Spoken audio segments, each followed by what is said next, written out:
La société s'est toujours battue à main nue contre Mère Nature. Elle se défend bec et ongles avec des coups plus intéressants les uns que les autres. Elle nous met à l'épreuve et nous perdons souvent face aux ouragans, tornades, tremblements de terre, tsunamis et tempêtes de météores. Nous nous sommes habitués à ces attaques, mais de temps en temps, la nature a un tour dans son sac. Un as qui sort de nulle part et nous écrase vraiment. Un de ces trucs qui, bien que naturels, n'ont pas de cause rationnelle. Aujourd'hui, nous allons énumérer 10 phénomènes étranges et inexpliqués qui résistent à la science. L'évier naturel du Guatemala. Les dolines sont un phénomène naturel de notre manteau géologique. Elles peuvent être fabriquées par l'homme ou, dans le cas du mou, apportées par le processus naturel et organique connu sous le nom de karst, une dissolution chimique des roches carbonatées. En général, leur diamètre et leur profondeur peuvent varier de 1 à 600 mètres. On les trouve dans le monde entier. En tant que fléau dans l'immobilier de la Floride, en raison des marées en nid d'abeilles de l'État, ou comme attraction touristique dans la Riviera Maya du Mexique, où ils sont appelés cénotes. Au cours des dernières années, ces gouffres se sont multipliés. En 2017, la Floride a connu un pic de plus de 32 dolines, un contraste frappant avec les 11 signalés en 2016. Mais en règle générale, ces trous peu profonds sont plutôt omniprésents dans le grand schéma des choses, enfin, tous sauf un, l'évier de Guatemala City.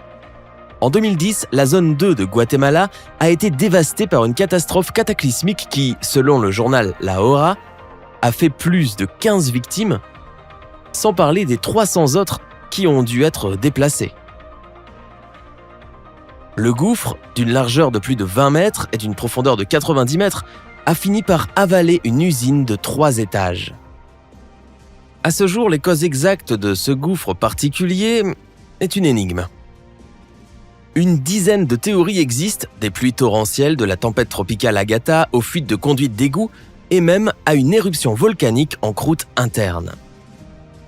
Les cercles de fées, Namibie. Dans les prairies arides du désert du Namibe, sur la côte sud de l'Afrique, s'étend une terre de plus de 2000 km pleine d'irrégularités mystiques et scientifiques. Comme la plante Welwitschia, un fossile vivant que l'on trouve uniquement dans ce paysage. L'un des plus grands et des plus étranges mystères de cette région sont les cercles de fées légendaires.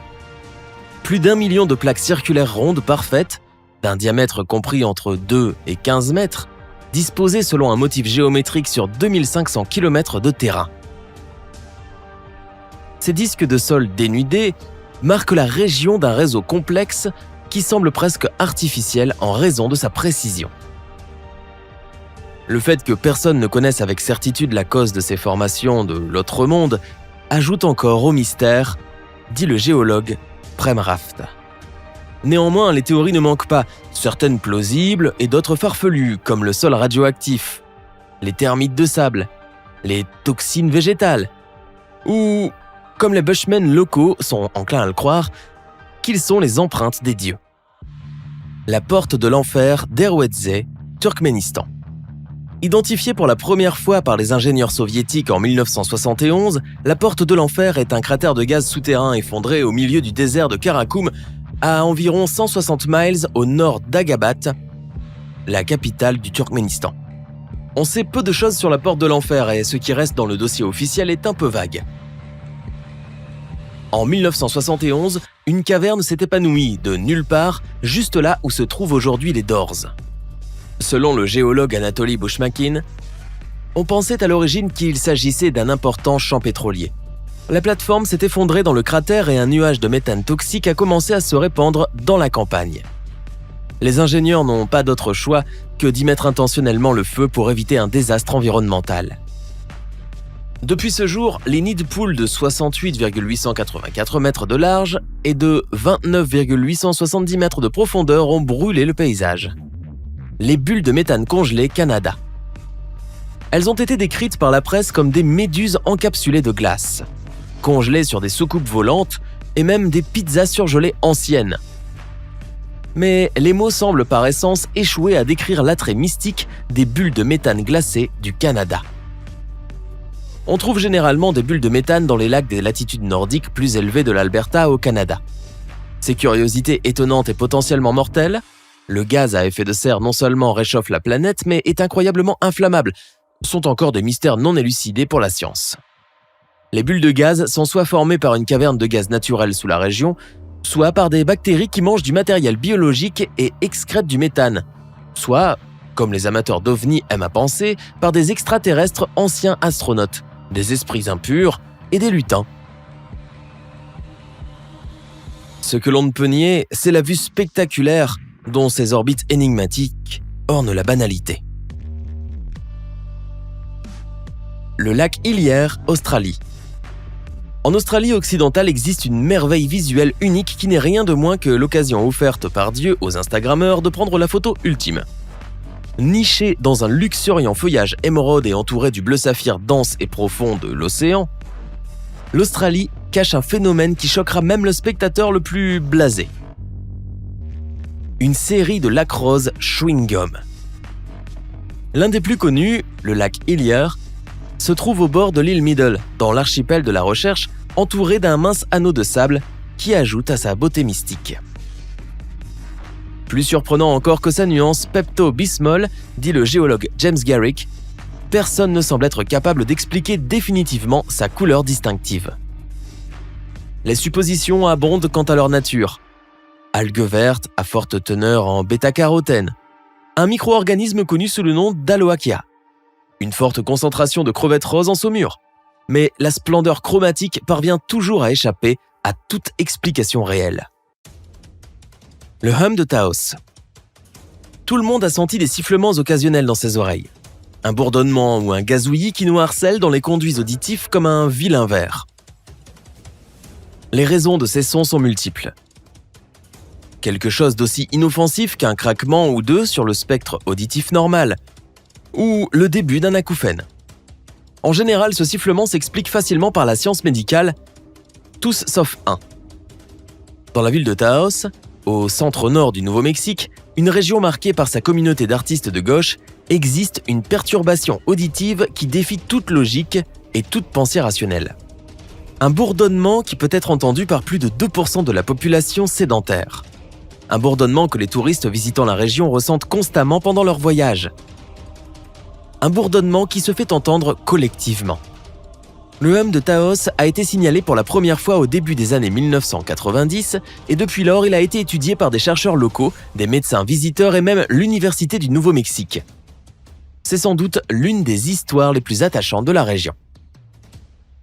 Mais, et c'est là que l'histoire s'approfondit et se développe, ce n'est pas un événement isolé.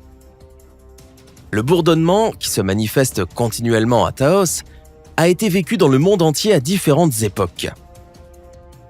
À Auckland, en Nouvelle-Zélande, à Bristol, au Royaume-Uni, dans les îles Zog, près de Détroit, et sous des dizaines d'autres latitudes.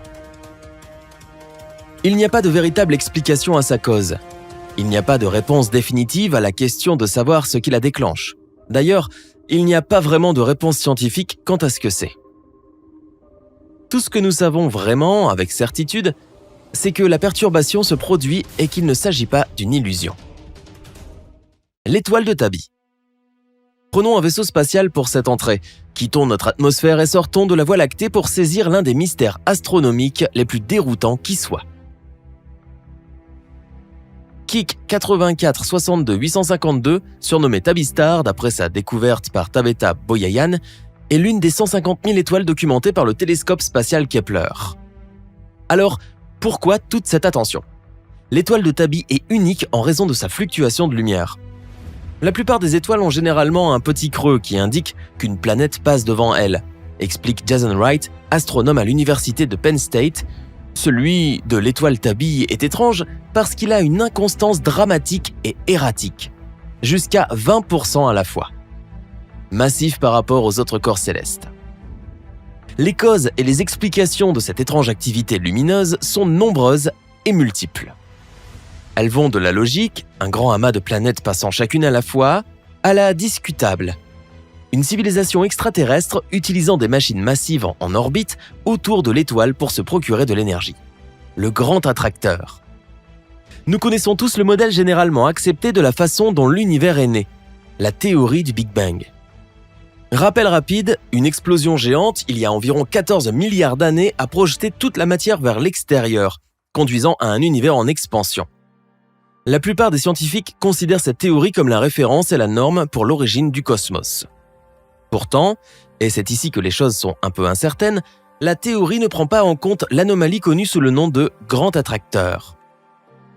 En 1970, l'astrophysique a commencé à observer et à étudier une force située à environ 150-250 millions d'années-lumière de la planète Terre. Une force qui tire la Voie lactée et de multiples autres galaxies vers elle. Cette attraction cosmique réfute essentiellement la banalité et la théorie dominante selon laquelle la réalité a explosé et s'est gonflée à partir d'un point distinctif. On n'a pas explosé. On a été traîné. Bien qu'en 2016, un groupe de scientifiques internationaux ait finalement pu jeter un coup d'œil dans cette région, à l'aide du radiotélescope Parkes de CIRO, ils n'ont pas vraiment pu trouver d'explication pour ce qui attire les galaxies vers cet endroit. Ils ont néanmoins découvert plus de 883 galaxies rassemblées dans la région, transportées par ce chalut magnétique. Le ciel sanglant. En avril 2016, les habitants de Chalchuapa, au Salvador, ont été choqués de découvrir qu'ils faisaient face au jugement dernier. En un instant, semblant sortir du livre de l'Apocalypse, une lumière cramoisie profonde a couvert l'atmosphère pendant plus de 2 minutes, plongeant la ville dans un crépuscule ensanglanté. Jusqu'à ce jour, il n'y a pas vraiment eu d'explication scientifique à ce phénomène. La communauté internationale s'est interrogée sur sa cause. Le phénomène du ciel rouge sang n'a pas été observé avant ou après ce jour fatidique. On a parlé d'une pluie ou d'un écrasement de météores, mais il n'y a aucune preuve fiable à l'appui de cette hypothèse. La théorie dominante, soutenue par la communauté évangélique chrétienne, est que le flash rouge n'est rien de moins qu'un signe tangible de la fin des temps bibliques à venir. Les maelstroms. La dernière entrée avant de sortir de ce terrier de lapin kaléidoscopique et de retourner à un monde logique. Les maelstroms, bien qu'ils ne portent pas ce nom, ont été décrits pour la première fois dans l'épopée d'Homère, l'Odyssée. Ulysse, lors de son voyage à Ithaque, dut affronter le redoutable monstre marin connu sous le nom de Charybde. La créature gisant sous l'océan, ouvrant ses mâchoires arrondies et avalant des navires entiers. Des années plus tard, à l'endroit même où Homère avait placé cet être mythique, sur le détroit de Messine, un tourbillon et un danger maritime international furent découverts, prouvant que le sage grec savait de quoi il parlait. Les maelstroms du néerlandais mailen, tourbillon, et strom, ruisseau, sont des tourbillons d'eau profonde immensément puissants qui se forment lorsque des courants opposés se rencontrent. Ce qui donne à ces phénomènes leur charme, explique le capitaine Anthony Sitt, c'est le fait qu'ils peuvent naître de nulle part. Nous en avons sur les cartes, mais d'autres vous aveuglent et peuvent se former à tout moment sous un navire. Ces pièges aquatiques mortels sont l'une des surprises les plus répandues et les plus désagréables que le royaume de Poséidon ait préparé pour les intrépides explorateurs désireux d'essayer de conquérir sa vaste surface. Eh bien, sortons du labyrinthe et ayons des pensées heureuses. Peut-être qu'un jour nous obtiendrons des réponses claires et définitives à la plupart de ces énigmes naturelles, mais d'ici là, nous pouvons nous emparer de leurs mystères éclatants et de leur éclat presque surnaturel. En sachant qu'il existe encore de la magie dans ce monde trop pratique et pragmatique. Nous espérons que vous avez aimé la vidéo. Connaissez-vous quelque chose que la science ne pouvait expliquer ? Faites-le nous savoir dans les commentaires et si vous avez aimé la vidéo, partagez-la avec un ami et n'oubliez pas de cliquer sur le bouton d'abonnement et d'activer les notifications pour être le premier à savoir quand une nouvelle vidéo sortira. Merci de votre visionnage et à la prochaine fois.